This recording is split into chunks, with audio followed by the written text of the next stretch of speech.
Why is it so hard to speak words of life, especially when we find ourselves in the valley seasons of our lives? What if it is our words that will change our lives?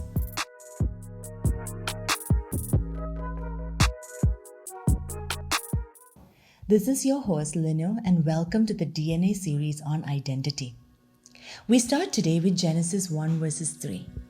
God said, "Let there be light," and there was light. You see, as God started the history of the world, and with that our history, He spoke things into existence. Everything that we see around us, the sun, the moon, the stars, the plants, the animals, the fishes that are in the ocean, everything came out and was created by just one word from God.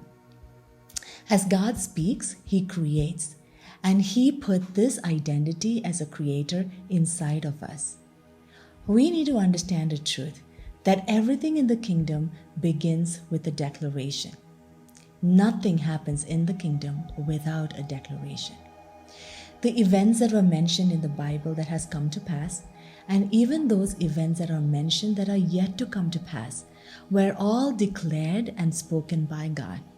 Isaiah 48 verses 3 says that God declares things of old, and everything that came out of His mouth, they come to pass. Even for Jesus to be born on this earth, there was a declaration that happened in the garden, that the seed of the woman would crush the head of the serpent. And throughout the course of history, there were multiple declarations by the prophets of God of the upcoming Messiah. You see, nothing happens in the kingdom without a declaration. Now, this applies to us as ambassadors of the kingdom of heaven. As we declare things on the earth, things happen. Even our entrance into the kingdom of light was through our words.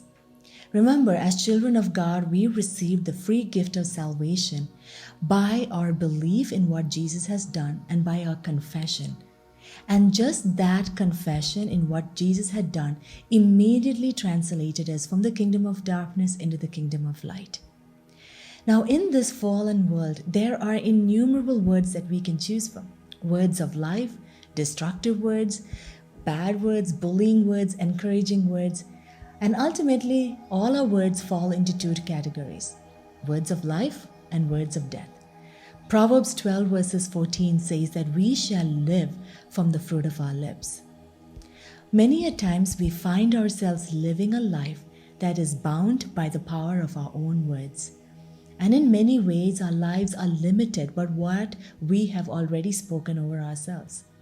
Remember that what comes out of our mouth matters, as it has the power of life and death. We live from what we speak. As children of God, we have authority on this earth to bind and release things in earth. And as we do that on the earth, it is bound and released in heaven. That is the power of the same creative words that God as a creator has instilled in us. Jesus said, "The words I have spoken unto you is life, and they are spirit." Meditating and hiding the word of God in our hearts is going to bring forth life. Since the word of God is life, it will produce life in us. Now, the life that is concealed in our hearts will overflow out of our mouths, and we will live out of the manifestation of what we believe and speak. So the more you fill your heart with the word of God, the more life will come out of your mouth, because out of the abundance of your heart, the mouth will speak. Let this life-giving word abide richly in you. Eat the word of God and live off it. And let the full identity of heaven be revealed in your words.